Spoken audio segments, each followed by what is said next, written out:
Where's my moves? All right. Two-step, cross-step. Good morning, everyone. Good morning. I'm Analise, and I'm going to be talking to you more about active spinal sport therapy, and I really specialize in pain and injury recovery for active adults. And a little bit about me first. That's my beautiful fiance, Danielle. I'm going to have to talk to the photographer in here because we're planning a wedding for next year. And that's our two fur babies.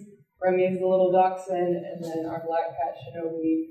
Their relationship was funny at first, and it took me years for them to just get along, but now it's good. But some of my interests, I really love weightlifting, and I was into CrossFit for a good 4 to 5 years. Now I just lift to stay strong and build muscle, but I also lifelong soccer player, so that's me playing outdoor.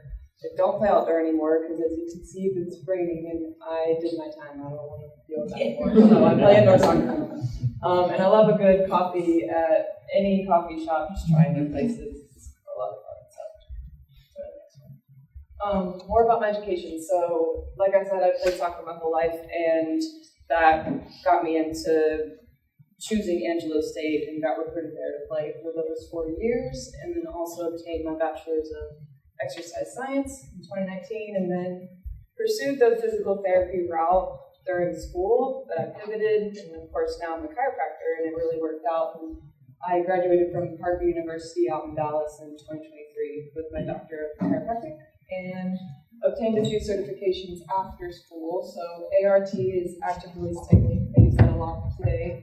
TDN is trigger point joint healing, and then SFMA, that's Selective Functional Movement Assessment. So that's where I can look at your movement and really understand where the dysfunctions are and why that might be contributing to the pain you're coming in with. And then a fun fact, I worked 3 jobs after graduating chiropractic school. Not my plan. 2 of them were chiropractic related, and one of them was I was coaching one-on-one soccer lessons. So a little stressful, but it was a learning experience. So what I do now in office, my tools. So like I said, active release technique, that's mainly what I do. I'm working on your muscles. I'm trying to free up tension and restriction that's contributing a lot to your lack of movement and pain going on, as well as dry needling if we need something a little bit elevated to get things calmed down, and then exercise rehab. I don't do that in office that much, but I'll program exercises for you to do at home that'll help progress as well as keep the pain from coming back. And then of course adjustments. And my goal with each one of these things is first to improve function. Of course, I want to get you out of pain, but normally when you're in pain, your body becomes very dysfunctional. We'll talk more about that, but you can go to the next one.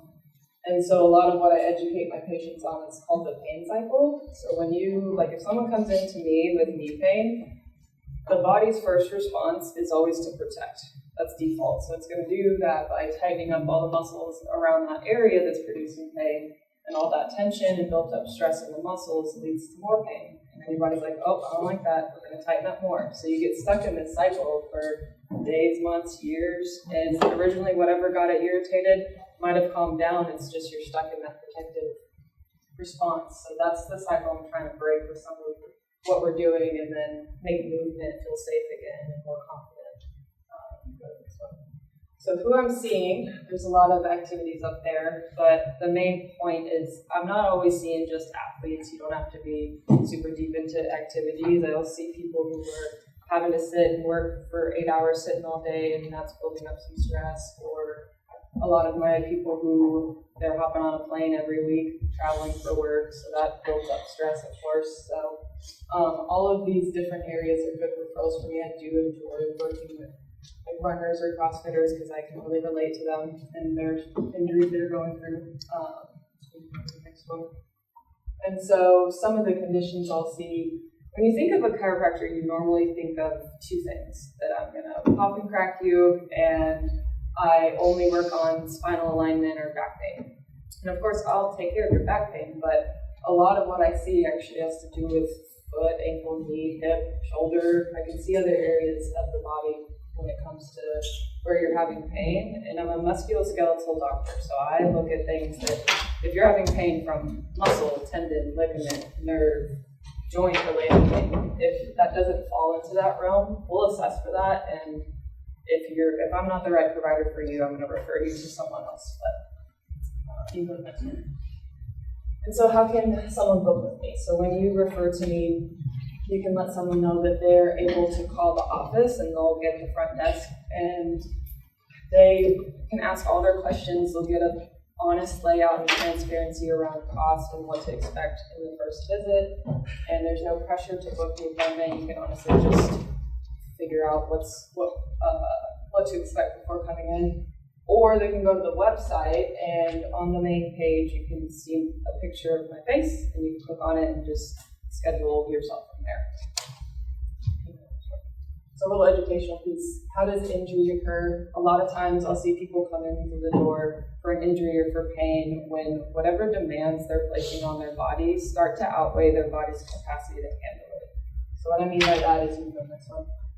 There's usually 3 factors I look for that will usually spike within a recent amount of time that they've developed pain. And one of them is volume, so how much of an activity you're doing, intensity, how hard they're pushing during the activity, or novelty, how new is it. So a good example is I've had a soccer player come in recently who recently got back into playing soccer after 3 years of not doing it.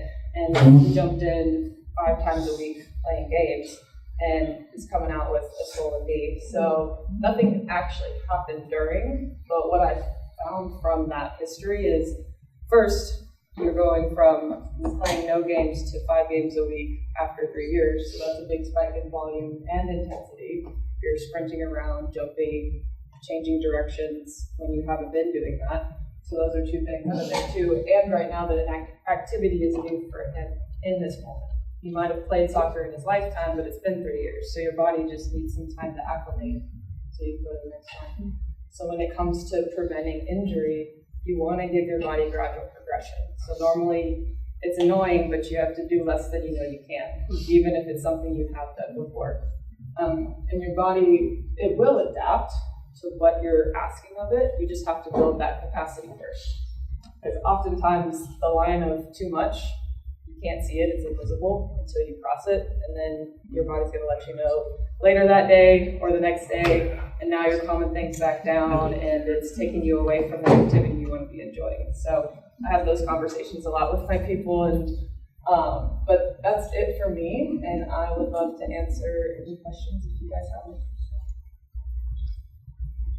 Can you explain the dry needling process a little bit? Yes, so the main point with that is, like I was saying, when the muscles get really tight and spasmed and they just don't want to let go, sometimes it takes more than just my pressure by hand, and that's where I'll target like where the knot in the muscle with one of the needles. It's like an acupuncture needle, and that gets the muscle to actually twitch, and that's what makes it let go and release. And it sounds bizarre, but it works very well and almost like 3 to 5 times better than what I can do by hand. Awesome. Most of the time. It's just if someone will tolerate me being able to do it. And then what about cupping? Sorry? What about cupping? Cupping more is like, it brings good blood flow to the area. It can loosen you up, but it's more superficial. It doesn't get super deep into the muscle layers if you have like deep set knots that are under the surface. So. Cool. That's a good question. I like press shoulder pounds. Hey, dry needling's great, but it's really weird when your arm's sitting there and it's flopping around. Yeah. Okay, cool. Any other questions?